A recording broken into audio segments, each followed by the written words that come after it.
ভাবছিলাম না আজকে আমার সাথে এরকম ঘটনা হইব। কারোরে ভালো পাইয়া সেটা তার হাত ধরে সেটা বাড়ি থেকে যাওন অপরাধ না। নাটক কম করো প্রিয়। অনেক চেষ্টা করার পরও কিছু করতে পারছি না। কষ্ট মধ্যে আমি ভিডিও কেমনি করব? ও মামা চোখে জল কই? প্রত্যেকের লিগে কিন্তু গুড নিউজ, অনেকে কিন্তু পেয়ে গেছে কন্টেন্ট মনিটাইজেশন। দিনের পর দিন যাচ্ছে, কি হলো শুরু? আলবাল লাভকে চলো আজকে খেলাটা করি শুরু। ভাবছিলাম না আজকে আমার সাথে এরকম ঘটনা হইব। আমার এই আজকের ভিডিওটা শেষ পর্যন্ত যদি না দেখো তাহলে কিন্তু তোমরা বুঝতে পারতা না। ভিডিওটা শেষ পর্যন্ত না দেখে কেউ যদি কমেন্ট বক্সে জ্ঞান দাও তাহলে কিন্তু প্যান কোলে মারবো, এটা আবার রোস্টিং স্টাইল।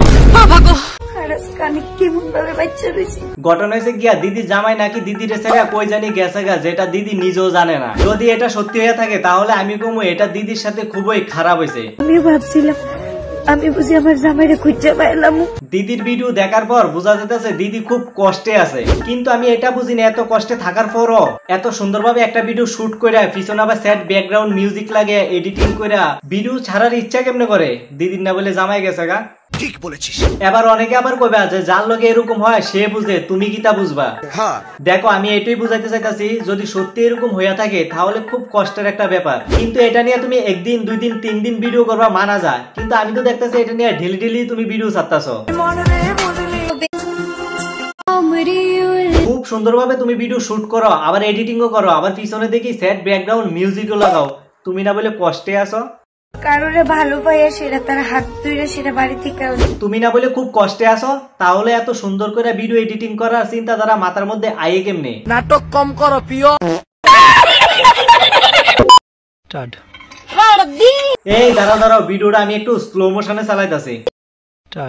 আমি এখনো বুঝতে পারতাছি না সত্যি কি দিদির জামাই গেছে গা না নাটক মারাইতাছে। কারণ দিদির এই ভিডিওটা শুট করার সময় দিদির মোবাইলটা যে ধরছে উনি কিন্তু একটা পুরুষ লোক এবং উনির কথা কিন্তু ক্যামেরার মধ্যে আয়া পড়ছে। দিদি মানতাম না, তুমি যে ভিডিওটা এডিট করছো একটু ভালো করে দেখে এডিট করছো নাকি রে? আমরা রোস্টারটা তো খুব খারাপ, তোমরা ভিডিও করি না দিদি আমরা ধইরা লাই। আহারে দিদি কত কষ্ট করে। দিদি তুমি যে এত কষ্ট করো তোমার কষ্টগুলি দেখলেই বোঝা যায় তোমার তো কম না। ওই দাঁড়াও শার্ট সিনচুনিটা কেডা? फैमिली देखती है वरना मैं ऐसे ऐसे गाली दूं ऐसे ऐसे। এই বুড়া বয়সে তো দেখতাছি কম না। আমি থাকতাম না, না থাকবা আমি ভিডিও বানানি বন্ধ করতাম না। আমি ভিডিও করতাম না তো মহা মুশকিল ভাই। এই দাঁড়াও কই যাও? ভিডিও শেষ হয়েছে না, দাঁড়াও আরো আছে। প্রত্যেকের লিগে কিন্তু গুড নিউজ, অনেকে কিন্তু পেয়ে গেছে কন্টেন্ট মনিটাইজেশন। আর কন্টেন্ট মনিটাইজেশন পাওয়া মানে কিন্তু ফেসবুকের থেকে ইনকামের রাস্তা খুলে যাওয়া। দিদি কত খুশি, দিদির কান দেখাতে ভিডিও দেখা ফেসবুক দিদি রে কন্টেন্ট মনিটাইজার দূর বাল। তো এখন পর্যন্ত যারা কন্টেন্ট মনিটাইজেশন পাইছো না তারা কিন্তু আমার এই টিপস গুলোরে মাইনা চলতে পারো। বাবা দিদি কত কষ্টে আছে। প্রত্যেক দিন নিয়ম কইরা 3 থেকে 4টা রিলস ভিডিও আপলোড করতে লাগবে ঠিক দিদির মতন শুননারাও কিন্তু। তার সাথে কিন্তু লাগবে একটা লং ভিডিও, তারপর হাই কোয়ালিটির 2 থেকে 3টা ফটো আপলোড করো।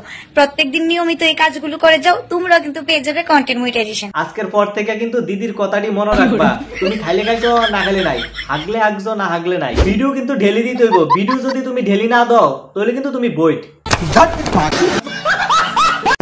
দেখো দিদি তোমারে নিয়ে আমি কিছু কথা কইতে চাই। আজকের ভিডিওটা বানানোর কারণ হইছে ঘটনাটা যদি সত্যি হইয়া থাকে তাহলে খুব দুঃখের একটা বিষয়। এটা নিয়ে ভিডিও বানায় ছাড়তাছো, এটা লইও আমি কোনো কিছু কইলাম নইলে। ভিডিও ছাড়বা কি না ছাড়বা এটা তোমার ব্যক্তিগত ব্যাপার, কিন্তু ভিডিওতে সেট মিউজিক লাগাইয়া পাবলিকের ইমোশনাল নিয়ে খেললো না। ঠিক বলেছিস। জানি না এই বিষয়টা নিয়ে আমার ভিডিও করা ঠিক হয়েছে কিনা, কিন্তু কয়েকটা জিনিস খারাপ লাগতেছিল যার কারণে ওইগুলি আমি তুইলা ধরছি। বন্ধুগণ আজকের ভিডিওটা এ পর্যন্ত। ভিডিও ভালো লাগলে একটা শেয়ার আর পেজটা ফলো করো। আচ্ছা ঠিক আছে, দেখা হবে পরবর্তী একটা নতুন ভিডিওর সাথে। ততক্ষণ পর্যন্ত সবাই ভালো থেকো।